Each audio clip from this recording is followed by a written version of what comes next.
안녕하십니까, 우짜입니다. 2025년 11월 4일 아침까지 확인한 세상 돌아가는 얘기입니다. 들어가기 앞서 구독, 좋아요, 회원가입 감사합니다. 그럼 뉴스 보시죠.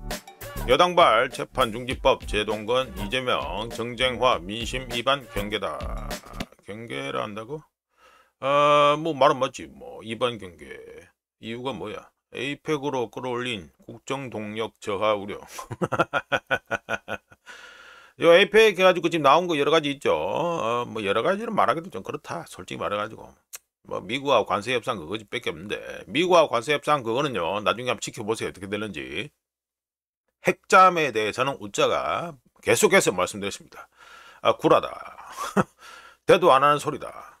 미국 조선업에 대해서 우짜가 그렇게 얘기를 했는데, 미국 조선업 가지고 약을 팔고 앉아있다. 정말 심각하다. 거기에 쏟고 있다. 정말 심각하다. 필리조선서요. 한번 찾아보세요. 필리조선서가 어떤 사이즈 규모인지, 예? 핵잠을 만들 수준이 되는지 우짜가 말씀드렸잖아요. LNG선 그것도 지금 못 만들어가지고 우리나라 거제 쪽에 가지고 하나조선소로 넘겼다니까. 참 이런 거를 가지고 사기를 당하고 앉아있다. 왜 우리나라에 사기꾼들이 아직도 바글바글한지 우짜가 이런 것만 봐도 알 수 있습니다. 방탄입법, 부각시, 중도층 여론 악화. 이미 뭐 악화돼 있는데 뭐 악하고 나발이고 할 게 뭐냐. 강경한 어조 사실상 여당 질타죠.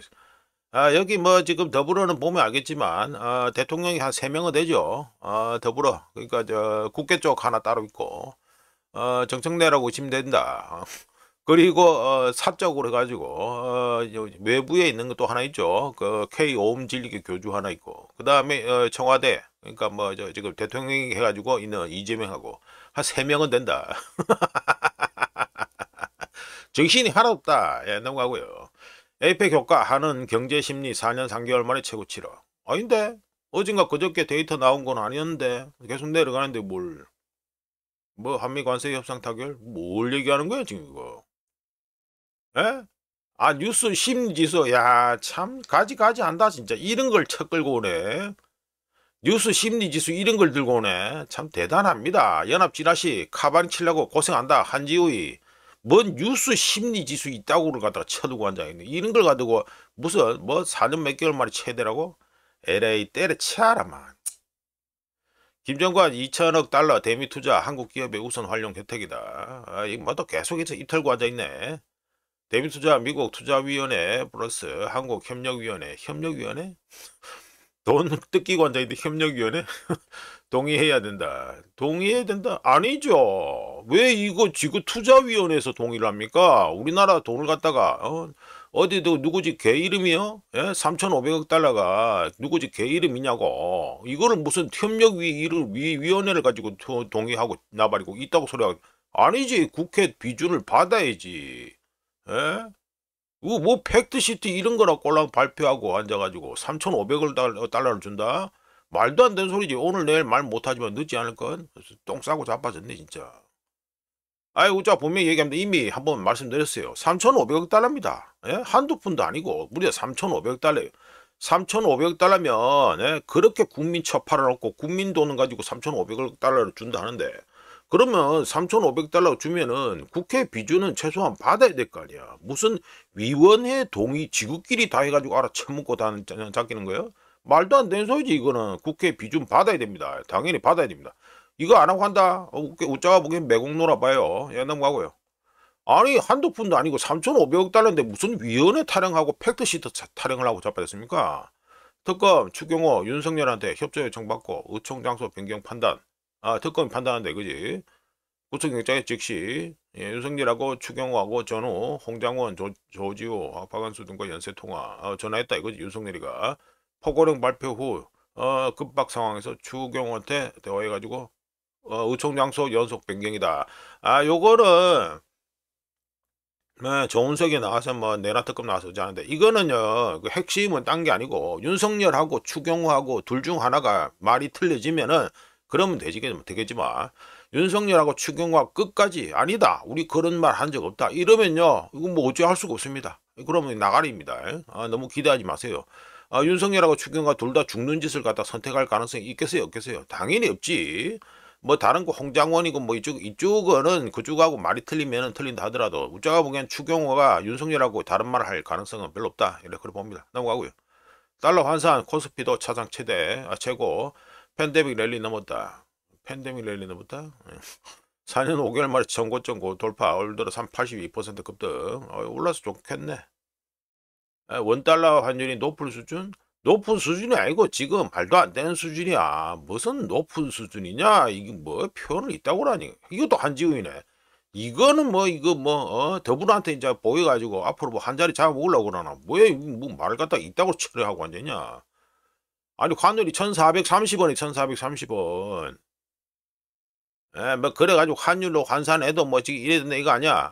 달러 환산 지수 비교하면은 종전 최고치 코스피 1170 언제 이걸 보겠냐 이제 3278 해가지고 언제냐 2021년 6월 그러니까 이게 저 우한폐렴 때 그 랠리 벌였다 이거 아니에요. 코스피 달러 환산 지수 이거 완전히 이거 이재명하고 더불어한테 억수로 손바닥 비비는 꼬라진데 2025년 11월 3일 해가지고 1431.54 이래 되네. 1428원. 요거 앞으로 계속 1428원이 될는지 한번 지켜보세요. 오늘 우자가 소개하는 건 1430원 돼 있습니다. 자, 넘어가고요. 뭔 대도 안은 있다고 기사를 쳐쓰고 앉아있나 지금.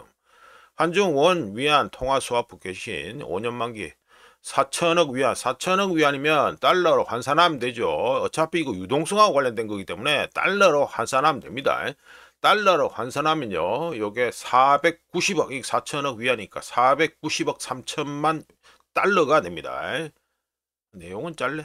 70조 원이든 뭐 4천억 위안이든 이거 필요 없고요. 그냥 달러로 계산하면 됩니다. 달러로 하면 490억 3천만 달러입니다. 그 관련해서 우짜가 이미 영상을 만들었습니다. 한중일 3자 통화 스와프 관련해가지고 그런 제목으로 한중일 3자 통화 스와프라는 제목으로 해가지고 우짜가 이미 영상을 만들어 놨습니다. 나중에 시간 내면 공개하도록 할게요. 넘어가고요. 노림수에 대해서 우짜가 말씀드렸습니다. 그 한중일 3자 통화 스와프를 갖다가 중국에서 제안했습니다. 제안했는데 요거 어떤 노림수가 있는가 거기에 대해서 우짜가 해당 영상에서 말씀드린 바 있습니다. 나중에 그 공개를 돌리면 봐주시면 감사하겠다 이렇게 말씀드리고요.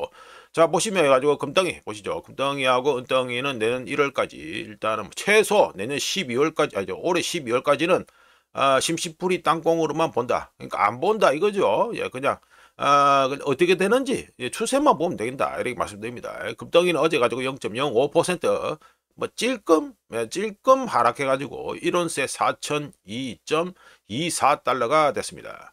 4천 이거 심리적으로 중요하죠. 4,000달러 해가지고 지금 계속 여기서 왔다리 갔다리 하고 앉아있다 이렇게 됩니다. 자 금덩이에 이어가지고 은덩이 보시죠. 자 은덩이는 어제 가지고 마이너스 1.34%. 뭐 어제 말하기라고 그렇다마는 이게 아침에 해가지고 제가 7시 좀 넘어서 7시 20분인가 10몇 분인가 그때 캡처한 건데 하여간 막 어제를 합시다. 어제 기준에서 마이너스 1.34% 하락해가지고 많이 좀 그때보다 많이 하락했죠. 그래가지고 1온세 48.14달러가 됩니다. 뭐 RSI가 뭐 벌써 이때 벌써 작살났고 그렇네요. 뭐 금떡이하고 오떡이나 당분간 안 봐도 됩니다. 넘어가고요. 혹시나 나중에 시간 뭐 부족하다 이러면 금덩이하고 은덩이는 당분간 패스할 생각이 있다 이렇게 말씀드렸습니다. 자 달러 인덱스 보시면 0.07% 찔끔 올랐죠. 찔끔 올랐는데 장중에서 아이고 99.988 바로 100 밑에까지 올라갔네요. 바로 100 밑에까지 갔었다. 그래서 우짜가 이거 캡처한 시간 7시 하여튼 한번 어제 끝난 거 해가지고 99.876 해가지고 이렇게 됩니다. 야 이거 볼린저 밴드 이제 밖으로 나가네. 지금 당분간 계속 갈 것 같다. 우짜가 이거 계속해서 말씀드렸습니다. 이거 유동성하고 관련된 거다. 현재 유동성이 얼마나 쫄아들고 있는지를 갖다가 보여주는 게 대표적인 게 이 달러 인덱스라고 말씀드렸습니다. 이거 당분간 이거 우짜가 보기엔 당분간 이거 유동성 이 문제가 해결될 가능성이 없어 보인다는 게 좀 문제입니다. 이 우짜가 이미 100을 갖다가 얘기했는데 이제 100도 이제 이번 주 뭐 널널하게 보험 성격으로 널널하게 봤을 때 이번 주 안에 100은 돌파할 것 같고 잘하면 뭐 오늘 내일 그러니까 오늘이지 우리 시간으로 오늘 저녁에 해가지고 100 돌파할 수도 있다 이렇게 보고요. 요게 지금 보자. FOMC 미팅이 열리고 이제 한 번 남았잖아요. 한 번 남은 거에서 보나마나 25bp 해가지고 금리 인하를 할 건데 이게 올해 연말까지 해가지고 계속해서 이 꼴이 날 가능성이 높습니다. 지금 유동성 문제가 상당히 심각합니다. 지금 언론에서 이거 뭐 연합 찌라시 이런 건 아예 제끼고 지금 경제 쪽에서도 제대로 잘 얘기를 안 되고 있어 그렇지 수면 아래에서 상당히 지금 좀 불안불안한 지금 상황이 이어지고 있다. 우자가 오늘 저 영상 말미에서 또 레포를 갖다가 소개할 예정입니다. 자 넘어가고요. 자, 우리 하나 원합니다. 아까 뭐 연합지라시에서 뭐 달러 환산 뭐 코스피 나오고 그랬죠. 아까 보니까 1428원인데 자 보세요. 1달러에 1430원입니다. 어제 가지고 오늘 밤이네. 오늘 새벽이네 되겠네. 1432원까지 갔고요. 뭐 어째 가지고 지금 달러 인덱스가 꼴랑 0.07% 해가지고 살짝 상승하는 동안에 덕분에 가지고 원화도 뭐 그렇게 변동폭이 그렇게 크지 않아 가지고 뭐 어제 보자 32원. 예, 뭐 요즘 기준으로 치면 별로 변동폭이 크지 않네요. 이래 가지고 1달러에 1430원.01이다. 자, 이러면 달러로 환산해 가지고 코스피 지수 어떻게 되냐? 다시 계산해 봐라. 한지우이. 자, 엔화입니다. 엔화. 아이고, 골치 아픈데. 예, 154.284. 이야, 이거 엔화가 골치 아픕니다. 어제 엔화가 0.14% 해가지고 싸져가지고 1달러에 154.252. 우자가 155엔이 중요하다라고 말씀드렸는데 어느새 155엔이 해가지고 타격 범위에 들어와 있다. 레인지 안에 들어와 있다. 이 상당히 심각한 문제입니다. 자, 그래서 우자가 오늘 소제목을 해가지고 엔저가 위험한 엔저 현상을 걱정해야 되는 이유라는 소제목을 해가지고 또 이거 엔캐리 관련 얘기를 또 말씀드릴게요. 자, 요건 해가지고 바 차트에서 아주 흥미로운 차트를 갖다가 했기 때문에 가져와 봤습니다. 미국 달러하고 그러니까 엔화 환율이죠. 엔화 환율인데 보시면 달러 기준으로 쭉 이래 되는 건데 보시면 추세선 쭉 거는데 이거 돌파해서 넘어가죠. 예, 그래서 바 차트에서 뭐라느냐? 달러 엔화 요 차트에서 골든 크로스가 발생한 후에 엔화가 지금 통제가 잘 안 되고 있다. 엔화가 똥값이 되고 있다라고 바 차트에서 지적을 했습니다. 요렇게 되는 꼬라지가 왜 이러느냐? 달러 엔 급등 또는 엔화 똥값은요. 수년간 누적되어 온 정책 간 갭, 정책 간 차이 확대에 따른 것이다. 이렇게 말씀드릴 수 있습니다. 누구나 알고 있듯이 미국채 수익률이 커브 전반에서 그러니까 미국채 수익률 그러니까 단기물부터 장기물 초장기물까지 해가지고 4%를 현재 상회하고 있죠. 예, 넘어가고 있습니다. 이런 가운데 일본 국채 수익률은 여전히 1% 정도에 머물러 있고요. 해당 격차, 그러니까 미 국채 수익률이 4%를 갖다가 넘어가는 건데 일본 국채 수익률은 커브 전반에 그래서 1%, 그러니까 특히 뭐 해가지고 1% 정도 되는 게 얼마 안 되잖아요. 뭐 단기물도 그렇고 이래 되는데 여기에 머물러 있으면서 여기서 발생하는 갭, 격차로 인해 엔화는 글로벌 자금 조달 통화가 되고 뭡니까 바로 엔캐리잖아요. 엔캐리 미국하고 일본하고 이 국채 수익률 차이 이런 차이로 가지고 발생하는 게 뭡니까?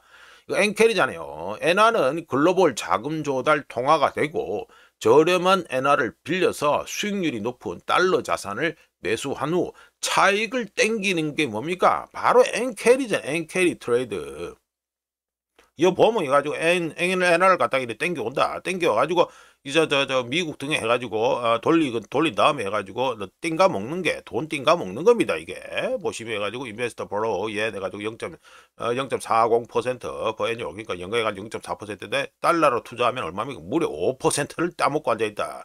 아까 말씀드렸잖아요. 미 국채 수익률 전반에 걸쳐서 4% 상회하는데 일본 국채 수익률은 1%에 머물러 있다. 그것만 계산해도 일단 기본적으로 한 3%는 먹는다. 지금 이거 차트 나올 때보다는 좀 바뀌었으니까 대략 한 3%는 기본빵으로 먹는다. 이게 됐잖아요. 이게 바로 엔캐리입니다. 엔캐리 트레이드. 하지만 엔화가 1달러에 해가지고 152엔에서 155엔 좀 전에 보여드리죠. 요거 154엔 이런 것처럼 1달러에 152엔에서 155엔 수준을 돌파하면 뭐 특정한 155엔이 되겠죠. 기존 방식 엔캐리 해먹던 기존 방식은 건전한 거래가 아닌 거시경제적 이슈 문제로 부상하게 됩니다. 일본 보험사, 연기금, 기업들은 해지 전략을 재검토하기 시작할 수밖에 없고요. 왜냐하면 엔화가 약세면 달러 자산의 가치는 상승하겠지요. 예, 상승하지만 그와 동시에 일본이 수입하는 거, 그러니까 일본의 수입 비용, 임포트 비용과 일본 국내 인플레이션 위험도 증가하게 됩니다. 세상에 뭐 하나 좋고 뭐 나머지 다른 건 안 좋고 뭐 이런 거 계속 그게 기본이지. 뭐 다 좋고 뭐 너도 좋고 나도 좋고 그런 건 하나도 없어요. 하여간에 저 달러 에라가 약쓰면 달러 자산 가치는 상승하지만 그와 동시에 일본의 수입 비용과 일본 국내 인플레이션 위험도 증가하게 되는데 이러면 어떻게 됩니까? 일본 중앙은행 BOJ가 영원히 무시할 수 있는 문제가 되지 않지요? 왜? 일본 중앙은행한테 일본 중앙은행이 눈치 보는 게 누굽니까? 일본 국민들이잖아요. 일단은 일본 국민들 눈치를 봐야 될 겁니까? 위험은 일본이 그런 문제들에 맞서 싸우기로 결정할 때 발생하는데 어떤 문제? 뭐 수입 비용 증가, 국내 인플레이션 상승 뭐 이런 거죠. 여기에 맞서 싸우기로 결정할 때 이 위험이 발생하는데 일본의 개입은 일반적으로 어떻게 됩니까? 달러를 팔고 엔화를 사는 거죠. 근데 특정하면은 달러라지만 특정하면 미 국채를 팔고 엔화를 사는 걸 갖다가 일본이 개입한다. 이렇게 말합니다. 근데 이렇게 되면 글로벌 달러 유동성을 시스템의 가장자리에서부터 긴축시킨다는 문제가 있습니다. 유동성이 시스템의 가장자리로부터 쫄아든다는 말은 채권 시장과 위험 자산, 리스크 에셋의 파급 효과를 일으킨 것과 동일한 현상이다. 이렇게 말씀드릴 수 있고요. 자, 그래서 이거는 뭐 에라 차트입니다. 에라 차트 뭐 똑같이 되죠. 바 차트하고 비슷한데 자, 일단 화면 전환 위해서 썼습니다. 달러 강세는 이머징 마켓에 압력을 가하고 글로벌 자금 조달을 압박하며 달러 공매도 포지션을 취한 사람들을 더 힘들게 만들지만 시장 개입이나 엔캐리 트레이드 청산에 따른 갑작스러운 반전 리버셜 역시 마찬가지로 파괴적인 결과를 초래할 수 있습니다. 엔화가 똥값 된다. 예? 엔화 똥값은 통화정책이 서로 크게 엇갈릴 때 누구 통화정책입니까? 미국하고 일본하고의 통화정책이 서로 크게 엇갈릴 때 외환시장이 글로벌 긴장을 해소하는 자연스러운 밸브 역할, 압력밥솥에 있는 밸브처럼 압력이 너무 차면은 압력을 빼잖아요. 똑같이 외환시장이 글로벌 긴장을 해소하는 자연스러운 밸브 역할을 한다는 점을 상기시켜 주고요. 이런 차트 모양이 그런 압력은 지금 지난 수년 동안 계속해서 누적되어 왔습니다. 따라서 엔화가 이거 싸지는 거 이거 절대로 이거 좋은 신호가 아닙니다. 알고 계셔야 된다. 특히 유동성 문제도 지금 튀어나와 있고요. 자, 넘어가고요. 중국의 레이팅 도그 요거인데 이게 샤오신이죠. 샤오신 맞나? 아, 차이신에서 개명해가지고 레이팅 도그 해가지고 제조 PMI 데이터가 나왔습니다. 말씀드리면 레이팅 도그 제조 PMI는 6개월 내 최고치였던 9월에 51.2에서 10월에 50.6으로 하락했고요. 요 밑에 퍼른 거는 공식, 중국 당국에서 발표하는 공식 PMI고요. 50.6으로 하락했고요. 시장 예상치가 얼마였다? 10월에 50.9였습니다. 그러니까 10월에 50.6으로 나왔으니까 시장 예상치도 하회한 게 되겠죠. 주된 원인은 중국 당국의 돈풀기에 따른 내수 덕분에 선방했지만 신규 주문과 생산량 모두 성장세가 둔화되었기 때문이고요. 디테일하게 들어가면 무역 불확실성이 커지면서 수출 판매는 2025년 5월 이후 가장 빠른 속도로 감소했고 고용은 7개월 만에 증가했고요. 일자리 증가율도 2년 만에 가장 높은 수준을 기록했습니다. 그리고 구매 활동도 4개월 연속 증가했고요. 하지만 중국 기업들이 매출 유지에 신경 쓰면서 판매 가격은 하락했고 경쟁이 심하다 이거죠. 미중 무역 전쟁 때문에 중국 기업들의 심리는 6개월 만에 최저치로 떨어졌습니다. 자, 넘어가고요. 자, 이건 해가지고 이거 우크라이나전 관련 얘기를 안 하려고 했는데 이 우크라이나 애들이 또 대도 않은 구라를 쳐가지고 우짜가 이거 소개합니다. 이건 바탕 보시면 아시겠지만 러시아 맵이고요. 그런데 야들이 이 짓거리를 하고 앉아있다. 이거 노란 그 화살표 들어가는 뭡니까? 이게 침투해서 반격해서 들어갔다. 그래서 여기까지 들어간다. 이 말이죠. 아주 무협지를 제대로 쓰고 있다. 자, 말씀드리면 뭡니다.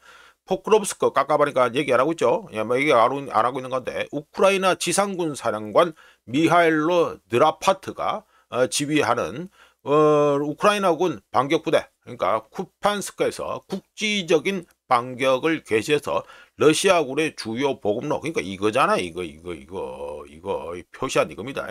국지적인 반격을 개시해서 러시아군의 주요 보급로를 차단하고 최종적으로 쿠피안스크를 탈환할 것이라고 떠들고 있는데 누가 떠들고 있다? 우크라이나 애들이 떠들고 있어요. 지금 우크라이나 팬들하고 우크라이나 군화 소식지들하고 여기서 떠들고 있어요. 이 떠들고 있는데 확실하게 명백하게 구라입니다. 왜 구라인지를 우짜가 말씀드려보면 이 우크라이나 쪽에서 주장하는 이 반격 타령은요, 이거 일주일 전에 발생했습니다. 일주일 전에 했어요. 일주일 전에 해가지고요, 전멸에 가까운 수준의 사상자를 내고 실패했습니다. 이미 실패한 거, 일주일 지난주 초에 했다가 실패한 거, 완전 실패한 거, 이걸 끌고 와가지고 지금 떠들고 있다. 참 대단하다 진짜. 예, 대단하다 보고요. 2015년 11월 4일 오늘 해가지고 현재 기준으로 요 오스킬 동쪽, 요 오스킬 강입니다. 요게 요 오스킬 강인데 요 강이 이러는데 오스킬 강 동쪽 기스까지 밀려난 우크라이나군은요, 이 꼬라지만 봐도 보이지 않습니까? 포위 및 전멸에 직면해 있습니다. 아이고, 이 우크라이나 얘들은 왜 이래 맨날 구라를 치는지 모르겠네. 아이고, 제가 말씀드렸다시피 이거 어제부터 또 나오고 있어요. 이거 일주일 전에 했다가 완전 실패했다. 그리고 현재 우크라이나군 사정은 현재 포위 상태, 그리고 전멸에 가까운 직면에 상황이 직면해 있다. 이거는 분명히 아셔야 됩니다. 이 구라에 쏟고 있다. 구라에 쏟는 거는 쏟는 사람들한테 가서 팔면 되고요. 우짜 같은 이런 데 와가지고는 이 구라를 팔면 안 됩니다. 자, 넘어가고요. 포크롭스크에서도 뭐 러시아군이 관련 나가고 있다고 그런 구라까지 치는데 뭐 셧다운의 미 공항 마비 우려, 교통장관 전 공역 닫아야 할 수도 있다. 네, 그 셧다운 때문에 이래 되는 거죠. 네, 셧다운 때문에 됩니다. 뭐 벌써 또 21분이냐. 이거 우짜 얘기 할게요. 이거 뭐 예, 요거 폴리마켓 또 심심하니까 또 가져왔습니다. 폴리마켓에서 배팅하고 있는데 보시면 12월 4일입니다. 12월 4일까지 일단은 간다. 최소 지금 계속해서 배팅이 계속해서 늘어지고 있거든요. 여기서는 지금 12월 4일로 돼 있고 보시면 11월 16일 이후까지 가는 게 점점 더 높아져서 54.3%입니다.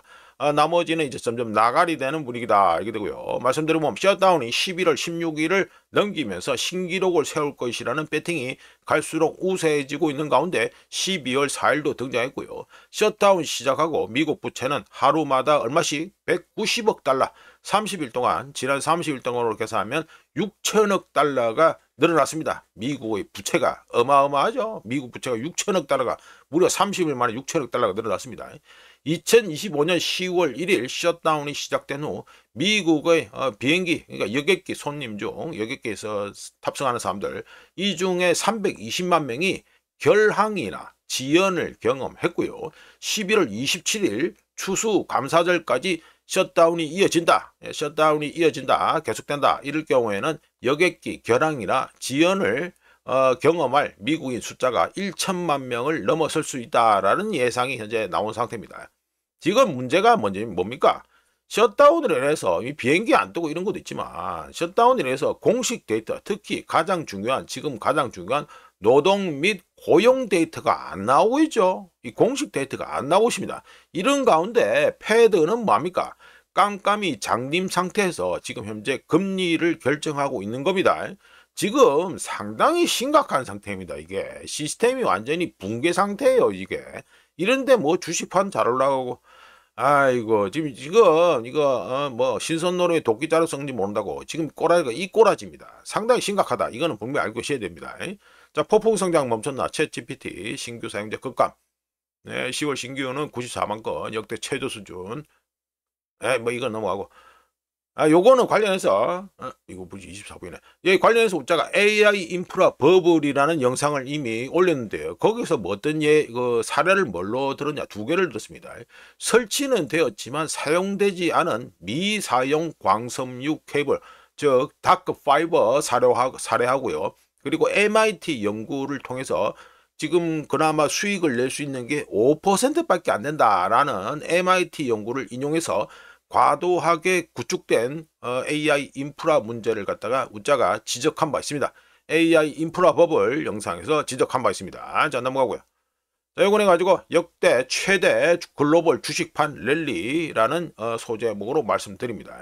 시스템이 완전히 망가졌다고 말씀드렸죠. 어떤 시스템입니까? 지금 셧다운 되고 엉망진창이 돼가지고 미국의 현재 시스템이 완전히 망가졌다고 말해도 과언이 아닌 상태에서 전 세계 글로벌 주식시장 시가총액이 148조 달러. 이거 어마어마합니다.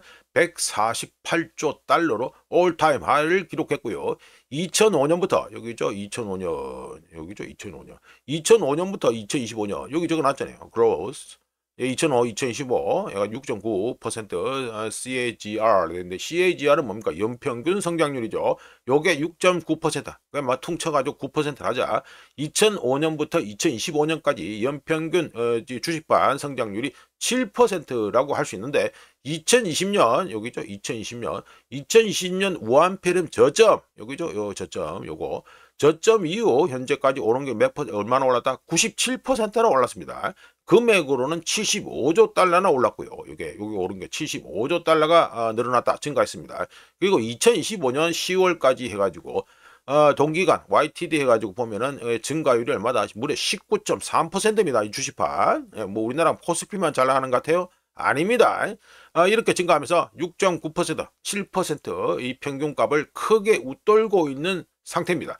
역사상 최대 글로벌 랠리를 두 눈으로 목격하고 있는 주이고요. 코스피는 이제 뒤늦게 뛰어들었다, 뒤늦게 동참하고 있다, 이렇게 보시면 됩니다. 관련해서 AI 관련 얘기를 할 수밖에 없지요. 자, AI 붐을 이끌고 있는 게 현재 누굽니까? 돈을 갖다가 여기저기 해가지고 뭐 다 투자 받았니, 물건 다 팔았니, 뭐 이렇게 떠들고 있는 게 지금 아이콘으로 떠오르는 게 뭡니까? 오픈 AI죠. 오픈 AI. 오픈 AI가 어떤 회사들하고 딜을 맺었는지를 갖다가 제가 간단하게 열거해 보면 스타게이트하고는 5천억 달러, 엔비디아하고는 1천억 달러, 그리고 AMD하고는 AMD 어디 갔냐? 여긴 AMD는 안 보이네. AMD하고는 1천억 달러, 그리고 아마존하고는 380억 달러, 인텔하고는 250억 달러, TSMC와는 200억 달러, 마이크로소프트와는 130억 달러, 오라클하고는 100억 달러, 브로드컴과는 수십억 달러짜리 딜을 맺었다고 오픈 AI에서 얘기했고요. 그리고 크롬하고, 그러니까 브라우저 크롬하고 경쟁할 브라우저도 출시하고 아주 뭐 여러 가지 보여주고 있습니다. 오픈 AI가. 그러면서 오픈 AI가 어떻게 됐습니까? 전 세계에서 2025년 11월 현재 전 세계에서 가장 가치 있는, 뭐 비싸다 이 말이죠. 뭐 가치 있는 비상장 기업이 되었고요. 오픈 AI의 IPO 기업 공개는 2027년까지 무려 1조 달러로 예상되고 있습니다. 아주 뭐 끝내주죠. 오픈 AI 쪽으로 지금 다 몰빵을 하고 있는 분위기다. 이런 거 가운데 자, 오픈 AI에서 해가지고 기사를 낸 건데 뭐 링크는 우자가 블로그에 잡고요. 오픈 AI에서 지금 보면은 기사 제목이 조금 그렇습니다. 뭐 더 이상 해가지고 뭘 하지 않는다. 그러니까 의료, 레걸, 법률, 그리고 파이낸셜, 그러니까 의료, 법률, 재정에 대한 어드바이스, 그러니까 뭐 자문이라 해야 되나? 오픈 AI가 자문하던가 이거를 갖다가 중단한다. 노런 거 기브. 너 더 이상 제공하지 않는다. 이거고요. 그냥 법적인 문제를 지적하는 거죠. 그러면서 그 에듀케이션 툴. 그러니까 이거 오픈 AI를 갖다가 교육 도구, 뭐 교육용 도구 요걸로 해가지고 재정의한다. 리디파인 재정의한다. 이래가지고 오픈 AI에서 발표했습니다. 우자가 보기엔요 이렇게 말하는 거. 지금까지 오픈 AI에서 뭐를 떠들었습니까? 뭐 의료, 법률, 재정 이것뿐만 아니라 여러 가지에서의 자문, 전문가급 자문을 제공한다 이렇게 떠들었잖아요. 그런데 갑자기 이거 다 철회하고 교육용 도구로만 이래가지고 재정의한다 하는 거는 우자가 보기에는 그냥 스캠, 사기라고 봅니다. 그래 팔아먹어놓고 넘어가서 ISM 제조 PMI 데이터 나왔으니까 말씀드리죠. 월요일에 미국 경제 주요 이벤트에서 말씀드렸던 ISM 제조 PMI입니다. ISM 제조 PMI가 이 파란색이죠? 파란색이 가지고 나와 있습니다. 잘 안 보이네. 하여튼간 좀 내려갔습니다. ISM 제조 PMI가 9월에 49.1이었는데 10월에 48.7로 더 떨어졌고요. 기준선은 50이죠. 더 떨어졌고 고용, employment, 여기죠. 고용 해가지고 노란색, 이거 뭐 노란색이라 해야 되나? 오렌지색이라 해야 되나? 근데 여기 해가지고 고용은 어떻게 된다? 9월에 45.3이었는데 10월에 46.0으로 해가지고 요거는 상승했습니다. 하지만 여전히 기준선 50 밑에 있다. 그리고 신규 주문 new orders 신규 주문의 경우 어떻다? 9월에 48.9였는데 10월에 49. 잘 안 보이네. 49.4로 해가지고 요것도 증가했습니다. 이 허연 거 증가했습니다. 근데 역시 요것도 50 밑에 기준선 50 밑에 있다 이렇게 되고요. 요 차트에는 안 나와있지만 제조 프라이스 그러니까 제조 물가 지수죠. 제조 물가 지수는 9월에 61.9였는데 61.9에서 10월에 58.0으로 떨어졌습니다. 요거는 뭐 떨어진 거는 잘 됐다 뭐 이렇게 말할 수 있겠죠. 자 넘어가고요. 자 간만에 또 아폴로에서 나온 차트 가지고 또 말씀드리겠습니다.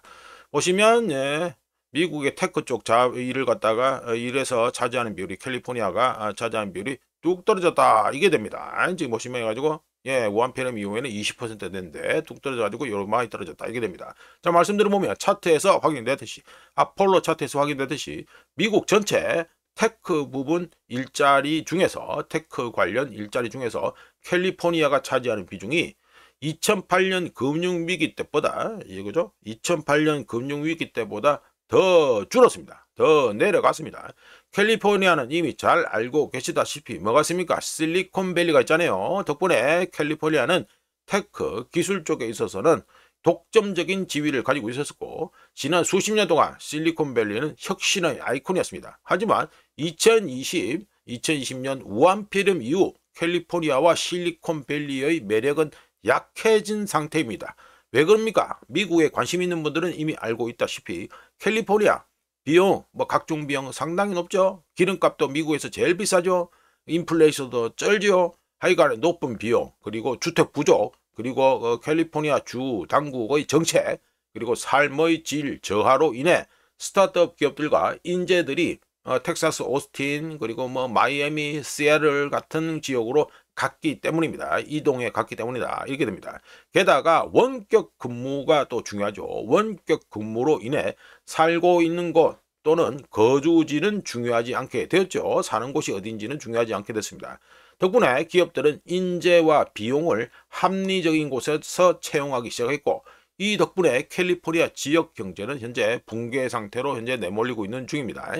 게다가 패드가 급격하게 금리를 올렸죠. 이건 역시 상황을 악화시켰는데 쉽게 구할 수 있었던 싼 자금, 싼 돈이 어떤 대가를 치르더라도 성장을 추구하는 테크 기업과 엔지니어들에게 자금을 지원했었지만 현재와 같이 높은 금리로 인해 더 이상 돈을 쉽게 구할 수 없는 상태가 되면서 이런 메리트, 어드밴테이지도 사라지고 있는 중입니다. 따라서 기업들은 확장보다는 효율성에 집중하고 있으며 이런 가운데 AI는 이런 변화에 또 기름을 붓고 있지요. 어떤 변화에 기름을 붓고 있습니까? 일자리. 참고로 AI 도입의 첫 번째 물결, 퍼스트 웨이브, 일자리 따먹는 첫 번째 물결은 새로운 일자리를 창출하는 것이 아니라 중복된 일자리를 없애는 데 집중하고 있고요. 주니어 엔지니어들 그러니까 코딩하고 이런 친구들이죠. 이제 시작하는 친구들 주니어 엔지니어들을 양성하는 데 이용되었던 일상적인 코딩 QA 테스트 프론트 엔드 작업 프론트 엔드 워크라고 있는데 이것도 하다 보시면 아실 건데 하여간 그냥 드라이하게 말씀드립니다. 시간 때문에. 그리고 하다못해 개발과 운영을 통합 및 협업하는 DevOps라고 이거 컴퓨터 쪽에 가지고 코딩하고 이런 쪽에 보시면 다 아십니다. DevOps의 일부 업무 자체도 이제는 AI 도구로 인해 압축되면서 AI를 활용하는 소수의 고도로 숙련된 개발자가 한때는 전체 팀이 필요했던 작업을 수행할 수 있게 되었습니다. 이러면 어떻게 됩니까? 일자리를 당연히 없어지게 되었죠. 덕분에 생산성이 향상됨에도 불구하고 고용은 감소 중입니다. 또 한편 데이터 센터 건설, 칩 설계, 전력 인프라 등 증가하는 일자리들 이쪽 일자리도 증가하고 있거든요. 이런 일자리들은 또 캘리포니아하고 치숙하느냐? 아니죠. 공간 그러니까 어디 공장 들어서고 이런 거 데이터 센터 들어서고 공간이 크고 이런 거 그런 공간이 넓고 에너지 비용이 저렴하며 그러니까 전기값이죠. 전기값이 저렴하며 규제가 적은 캘리포니아가 또 규제가 또 많기로 유명하죠. 규제가 적은 미국 내륙으로 이동하면서 데이터 센터 그리고 칩 설계, 전력 인프라 등 이런 것 말이죠. 캘리포니아는 인구, 창업, 벤처 캐피탈 분야에서 여전히 우위를 점하고 있지만 노동력은 분산되고 있는 중입니다. 이로 인해 테크 분야의 선구적인 발전은 실리콘밸리가 아닌 여러 곳으로 분산되고 있으며 탈중앙화한다고 보셔도 되겠죠. AI는 그런 실리콘밸리 모델로부터의 탈출을 가속화하고 있다, 이렇게 평가할 수 있습니다. 자, 넘어가고요. 자, 요거는 오늘 마지막으로 말씀드릴 레포 크라이시스 시즌 2 해가지고 말씀드립니다. 우짜가 레포 차트를 갖다가 벌써 이거 세 번째인가 보여드린 것 같은데, 보시면 10월 31일 해가지고 보시면 294억까지 또 폭발을 내버립니다. 11월 3일에는 77억 5천만 달러고요. 이거 전혀 좋은 현상 아닙니다. 우짜가 말씀드렸잖아요. 이거 담보를 갖다가 패드에 맡기고 지금 현찰이 급한 은행 기관들이 현찰을 갖다가 땡기기 위해서 패드에 자신들의 담보, 대부분 미국채입니다. 이거를 갖다가 패드에 정하고 돈을 갖다가 하루짜리로 땡기는 거예요. 이 급전이 필요하다, 이 말입니다. 우리 일반인 기준으로 하면 급전이 필요해서 이 짓을 하고 있다. 근데 이 짓 하는 규모가 점점 늘어나고 있다. 이 심각하다고 보시면 됩니다. 지금 주식판 잘 나가고 이래가지고 거기 전부 다 신경 쓰이고 있죠. 우짜가 보기엔 이런 게 더 중요합니다. 하여간 말씀 들어보면 레포 발작이 갈수록 심해지고 있고요. 대부분의 사람들은 우한폐렴이 2020년 봉쇄 조치, 우한폐렴과 2020년 봉쇄 조치가 우연의 일치라고 아직도 대부분의 사람들이 생각하고 있을 것입니다. 우짜처럼 레포 크라이시스 계속 떠드는 놈만 이상한 놈이죠. 하지만 2019년 9월 레포 크라이시스는 기업 대출 및 파생상품 시장의 붕괴가 시작됐다, 이거를 말하는 거였고요. 이거 차트가 안 나오네. 이거네요. 2019년 9월 레포 크라이시스, 뭐죠? 9월 17일 해가지고 갑자기 툭 튀죠? 이게 됩니다. 2019년 9월 레포 크라이시스는 기업 대출 및 파생상품 붕괴의 시작이었고요. 미국과 전 세계를 우한폐렴 탓하면서 봉쇄하고 모든 장사를 폐쇄함으로써 기업 시중 수요를 차단하고 돈 유통 속도, 머니 벨로시티 가지고 요거를 갖다가 유통 속도를 둔화시켰고요. 그러면서 뭐 했습니까? 무려 6조 달러를 찍어내서 은행 시스템, 뱅킹 시스템을 갖다가 구제한 바 있습니다. 언제? 2020년 우한폐렴 때. 그 전에 뭐가 있었다? 레포 크라이시스. 이거는 그냥 따로따로 분리해서 볼 게 아니고 하나로 연결되는 이벤트입니다. 이 구자가 계속 얘기하는데 이거 상당히 중요한 거예요. 참고로 레포의 경고 레벨은 하루 평균 1천억 달러가 반복적으로 초과될 때, 지금 294억 이래 됐잖아요.